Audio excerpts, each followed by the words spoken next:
जी आग लग गई। कहाँ? उसी चोर की कोठरी में जिसे तथाचार्य जी ने पकड़वाया था। अरे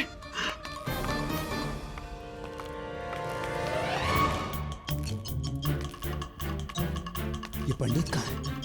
कोतवाल। हाँ आचार्य। हमें कुछ गड़बड़ लग रही है। कोठरी का ताला खोलो, ताला खोलो। अभी खोलता हूँ। शीघ्र करो। इतना धुआं कहां से है ये? सावधान, ये उस पंडित की चाल है। ये वो यहां से भागने का प्रयास कर रहा है। भागना नहीं चाहिए, पकड़ो उसे, ढूंढो।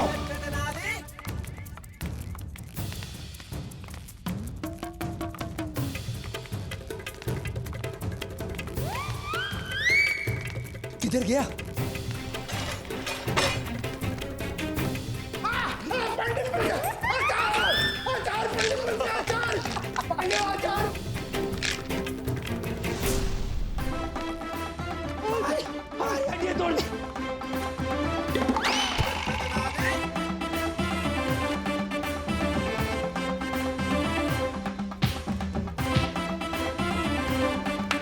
पंडित कहाँ है वो? आचार्य, आचार्य उधर से आवाज आ रही है। अरे ये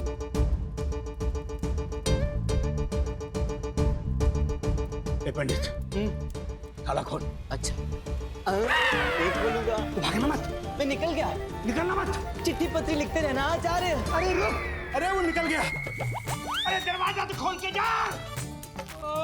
ये धूर्त पंडित हम तीनों को दरवाजे के अंदर बंद करके चला गया।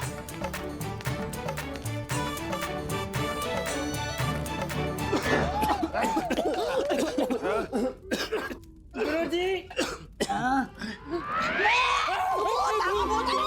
अरे मूर्खो, रुको। हम गुरुजी, गुरुजी आप अंदर क्या कर रहे हैं? पूड़ियां तल रहे हैं। अरे वाह, पूरियां, 2-4 पूरियां हमारे लिए भी तल लेना गुरुजी। अरे मूर्खो, दरवाजा खोलो। वो धूर्त पंडित हम तीनों को अंदर बंद करके भाग गया। गुरुजी हाँ। गुरुजी दरवाजा खोलने कैसे चाबी तो मिले। हाँ गुरुजी याद आया, अभी अभी सूचना आई है कि महाराज जी ने आपको बुलावा भेजा है। अभी का अभी।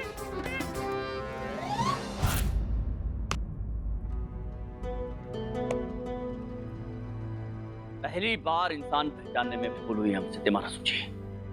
हम तो उसे दंड देकर दुविधा में पड़ गए थे कि हमने जो किया वो उचित किया या अनुचित।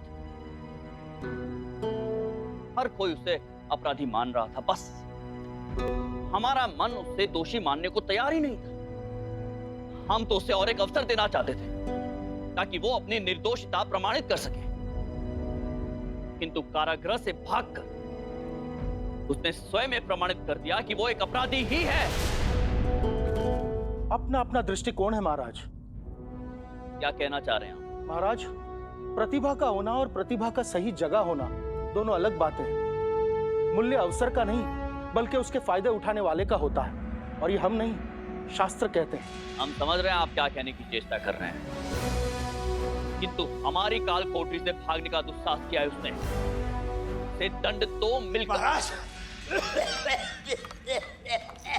ये कौन चला रहा है दरबार में?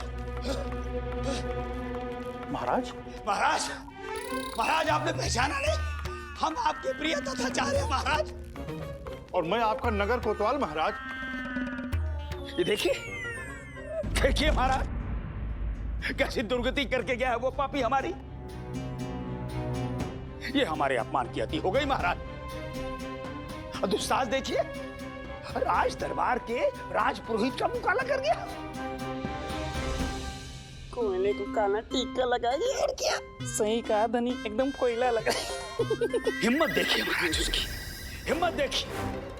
आपके बंदीगृह से भाग गया, आपके महाराज कृष्णदेव राय के राज्य के बंदीगृह से भाग गया वो। उसे कोई भय नहीं रहा महाराज कृष्णदेव राय के क्रोध का। हमें तो पहले से लग रहा था महाराज, इस धूर्त शातिर अपराधी को आजीवन कारावास देना काफी नहीं था, इसे तो मृत्यु दंड दिया जाना चाहिए।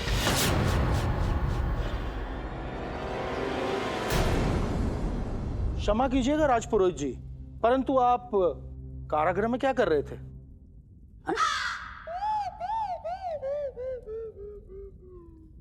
क्या कर रहे थे? हाँ हाँ, आप ही से पूछ रहे हैं। बताइए गुरुजी, बताइए क्या कर रहे थे? हाँ हाँ महाराज, हम उसे मोक्ष का मार्ग बताने गए थे, सही रास्ता बताने गए थे। उसे समझाने गए थे कि यदि वो सुधरने का वचन दे तो हम महाराज से बात करके उसे क्षमादान दिलवा सकते हैं। परंतु प्रवृत्ति तो प्रवृत्ति होती है ना महाराज। कुत्ते के दुम को जितना भी सीधा करने का प्रयत्न करो, वो टेढ़ी की टेढ़ी ही रहेगी। वो कहां बदलने वाली है? भाग गया, अवसरवादी था, अवसर देख के भाग गया। महाराज, विजयनगर के सभी साधु संतों की दयालुता पर तमाचा मार के गया है वो। महाराज कृष्णदेव राया की असीम विजय शक्ति को ठेंगा दिखा के गया है। महामंत्री जी, महाराज, नगर का चप्पा चप्पा छान मारिए, कोना कोना उधेड़ दीजिए, धरती चीरे या आसमान, किंतु हमें वो अपराधी रामकृष्ण हमारे सामने चाहिए। जी महाराज। जो स्वयं अपने आप को आपकी सेवा में समर्पित करने इतनी दूर आया है महाराज, उसे कहीं और ढूंढने की क्या आवश्यकता है?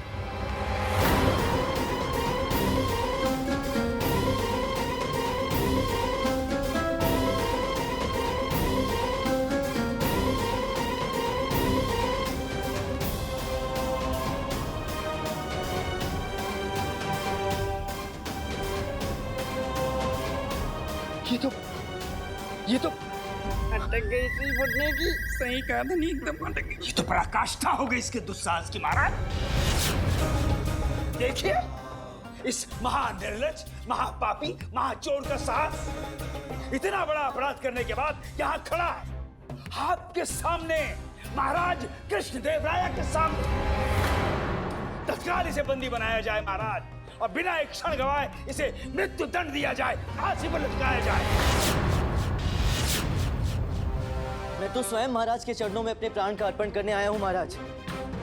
परंतु जिस राज्य में न्याय और अन्याय का भेद करने वाला कोई नहीं, दोष और दोषी में अंतर करने वाला कोई नहीं, सत्य का आर्तनाद और निर्दोष की आवाज सुनने वाला कोई नहीं, उस राज्य में कोई कितने समय तक जीवित रह सकता है महाराज? तेरी इतनी हिम्मत! सिपाहियों, आगे बढ़ो, प्राण ले लो इसके, अभी इसी समय। शांत हो जाइए मुनिवर।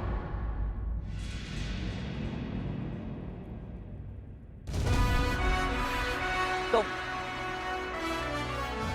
तुम्हें लगता है यहां न्याय नहीं मिलता? विजयनगर में निर्दोष की आवाज सुनने वाला कोई नहीं है।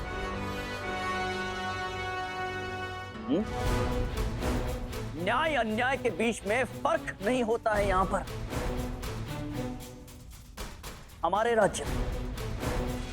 क्षमा करें महाराज, है तो कड़वा परंतु सत्य तो यही है।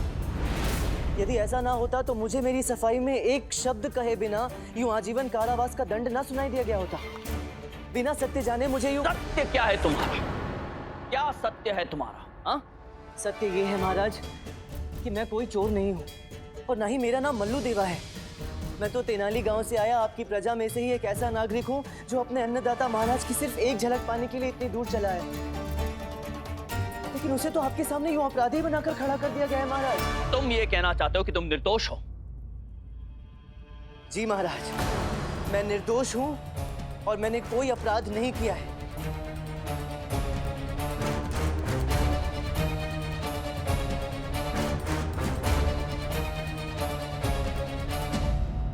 तो ठीक है, 3 दिन का समय देते हैं हम तुम्हें।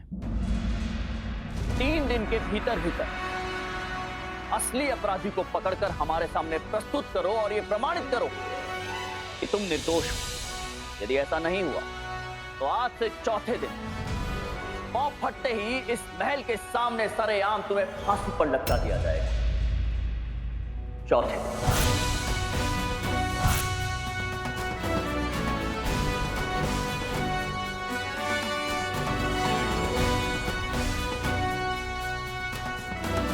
सभा समाप्त।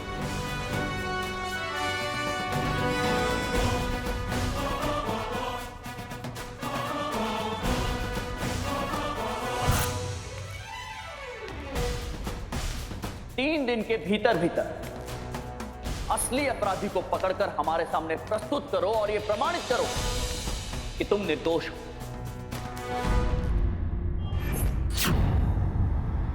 ए पंडित, तेरे कद काठ का नाप क्या है?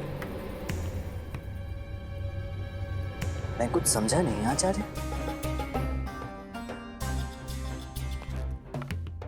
तेरे कद काठ का नाप क्या है पंडित? दूसरे गांव से है, अतिथि है हमारा, तो हमारा भी तो कुछ कर्तव्य बनता है कि नहीं?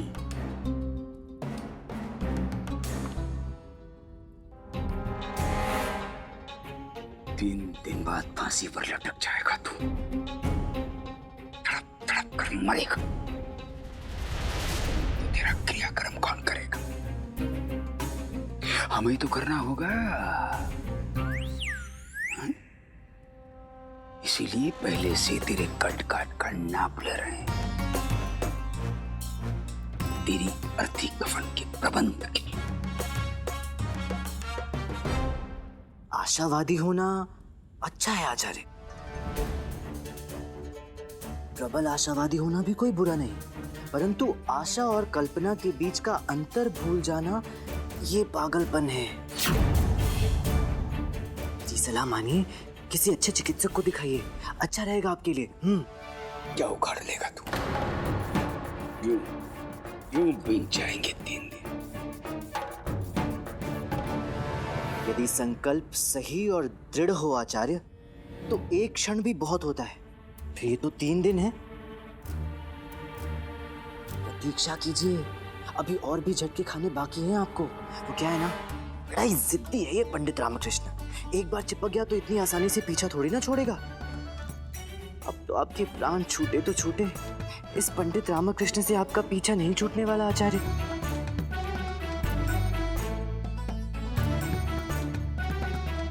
आज्ञा दीजिए।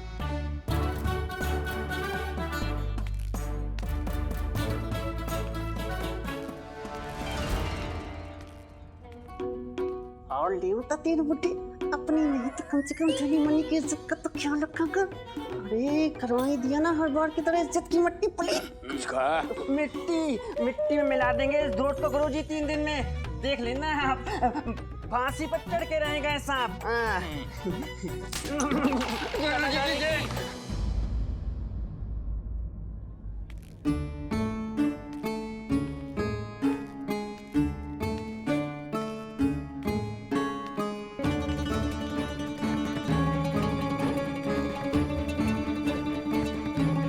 क्या हुआ रामा, परेशान क्यों है?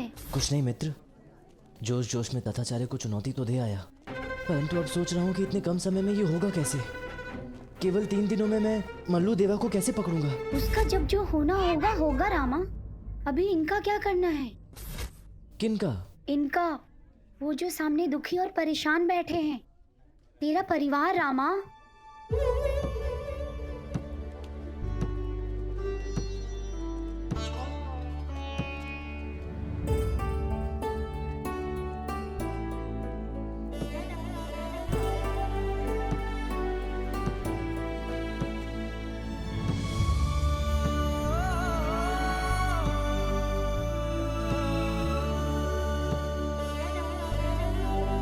मुझे माफ कर देना भगवान, आज मेरे कारण शारदा और अम्मा भूखे यहाँ धर्मशाला में बैठे हैं।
एक दिन इस दुष्ट बुड्ढे की छाती पर तांडव नहीं किया तो मेरा नाम भी धनी नहीं। तीर बन के घुस जाऊंगा इस बुड्ढे के शरीर में एक दिन, और ऐसी ऐसी जगह चुभूंगा कि बुड्ढा किसी को बताने लायक नहीं रहेगा कि कहाँ कहाँ चुभ रहा है और कहाँ कहाँ दर्द उठ रहा है।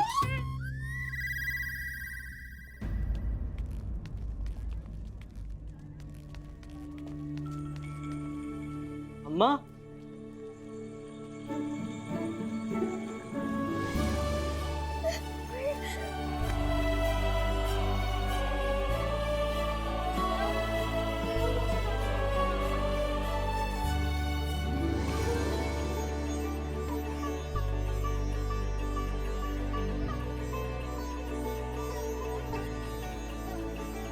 अच्छा बस बस हो गया ना, आ गया हूँ अब तो। बंद करो रोना दोनों, चुप हो जाओ दोनों। उठा लो। भाई शारदा, तुम्हारा ये उठा लो सुनने के लिए मेरे कान तरस गए थे सच्ची। अम्मा से कह रहे रस्सी उठा लो, उठाकर बांध कर रख लो इन्हें अपने पास। इनके पैरों में ना चक्कर लगे, एक जगह पर टिकते ही नहीं है। वैसे आप बंदी गृह से बाहर कैसे निकले? महाराज ने मुझे स्वतंत्र कराया। महाराज ने स्वतंत्र कराया है? झूठे। बैठना। देखा अम्मा, एक तो इतने समय बाद आए हैं, ऊपर से हमें चुप बैठने के लिए कह रहे हैं। तुम्हें नहीं कह रहा। फिर किसे कह रहे हैं? किसे कह रहा हूँ? किसे? अरे छोड़ो, मैं क्या कह रहा था कि महाराज ने ना केवल मुझे स्वतंत्र कराया बल्कि एक बहुत महत्वपूर्ण कार्य की जिम्मेदारी भी सौंपी। फिर झूठ बोलता क्यों नहीं? 3 दिन का जीवन दान मिला है। खाना मुंह बंद रख। अरे तुमसे नहीं कह रहे। माँ आपसे भी नहीं कह रहा। ओह रुको। अब ठीक है। हाँ तो मैं क्या कह रहा था? मैं ये कह रहा था कि महाराज ने एक बहुत ही महत्वपूर्ण कार्य की जिम्मेदारी सौंपी है मुझे। क्या? हैरान हो रही है? कह रही है अभी तो महाराज ने तुम्हें कार्यगृह में डाला था, फिर इतनी जल्दी एक ही दिन में ना ही केवल स्वतंत्र कर दिया बल्कि इतना महत्वपूर्ण कार्य भी सौंप दिया। विश्वास नहीं हो रहा है। वही तो, विश्वास होता कहाँ है इन्हें मुझ पर? नहीं, हमें विश्वास नहीं हो रहा। ये चमत्कार हुआ कैसे? कोई चमत्कार वमत्कार नहीं है। मैं तब तुम क्या लो बात आलते। महाराज ने इसे 3 दिन की मोहलत दी है खुद को निर्दोष सलामत करने की, और यदि ऐसा नहीं हुआ तो इसे फांसी चल जाएगी।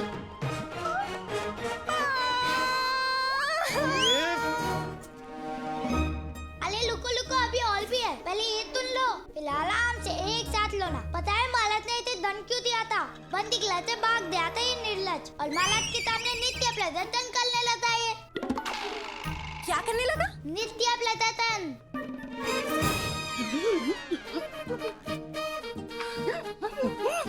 ओह क्या हो गया? क्यों भड़क रही हैं हम? कह रही है पागल हो गए हो क्या? एक तो वैसे ही कार कोठरी से भाग निकले और ऊपर से महाराज के सामने जाके नाचने लगे। महाराज तो भड़केंगे ही ना। अरे पर कौन नाच रहा था महाराज के सामने? गुंडप्पा क्या कह रहा है? आत्मसमर्पण, आत्मसमर्पण, नित्य प्रदर्शन नहीं गुंडप्पे, आत्मसमर्पण कह रहा है शारदा। वही आत्मा। देखा? उठा लो अम्मा। नहीं, लाठी उठा लो। उठा के पूछो इससे क्या आवश्यकता थी ये सब करने की? काल कोठरी में रहते तो कम से कम जीवित तो रहते। वहाँ से भागकर अपनी मृत्यु को न्योता देने की क्या आवश्यकता थी? अरे तो और क्या करता?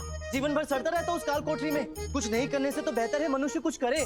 तो किया, दंड तो मिला परंतु साथ में एक अवसर भी तो मिला खुद को निर्दोष प्रमाणित करने का। तो कहो इनसे भरोसा रखे मुझ पर, कुछ नहीं होगा मुझे, मैं सब ठीक कर दूंगा। तुम ही क्यों नहीं कह देते? मौन व्रत रखा है, बहरी नहीं हुई। ये भी सही है माँ। अच्छा चलो छोड़ो ये सब और चल के कुछ खा लो। कितने दिन हो गए हमने साथ बैठकर भोजन नहीं किया। हाँ आओ आओ आओ आओ।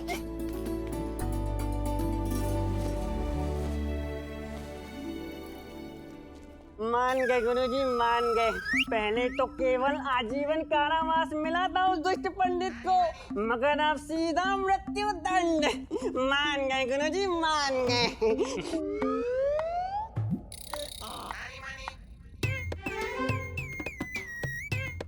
परंतु गुरुजी आपको ही मानना पड़ेगा, वो पंडित है तो 1 नंबर का चंट। जब भी आपको मिलता है, जहाँ भी आपको मिलता है, आपका गुड़ गोबर कर ही जाता है।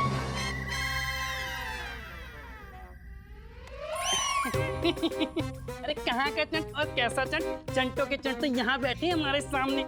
समझ चंटो के चेहरे पे चांटा है ये, और शत्रु के शिकारी का सबसे बड़ा कांटा है ये, और हमें करते हैं प्रेम, इसलिए जो कुछ मिलता है मिलके देते हैं भेंट। तो क्या हुआ, इन्हें कीचड़ में गिराया, पूरे नगर में अपने पीछे पीछे घुमाया, मुंह कर दिया काला, महाराज के सामने ढो डाला, बंद करके कोठरी में लगा डाला ताला।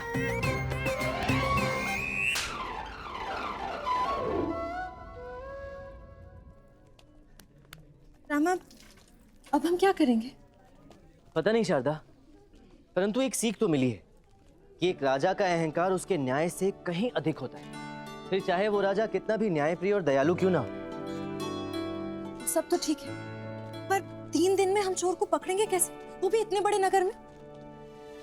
शारदा, कोई भी निपुण नहीं होता, हम सब में कोई ना कोई कमी, कोई ना कोई त्रुटियां अवश्य होती हैं।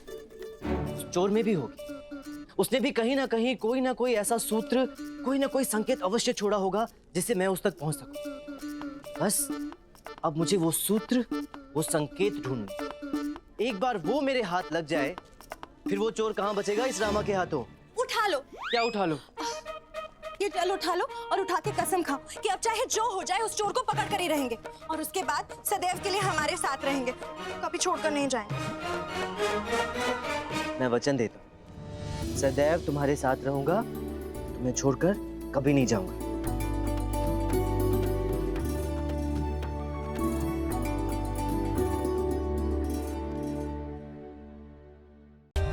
For more updates, subscribe to our channel, click the show links and enjoy watching the videos.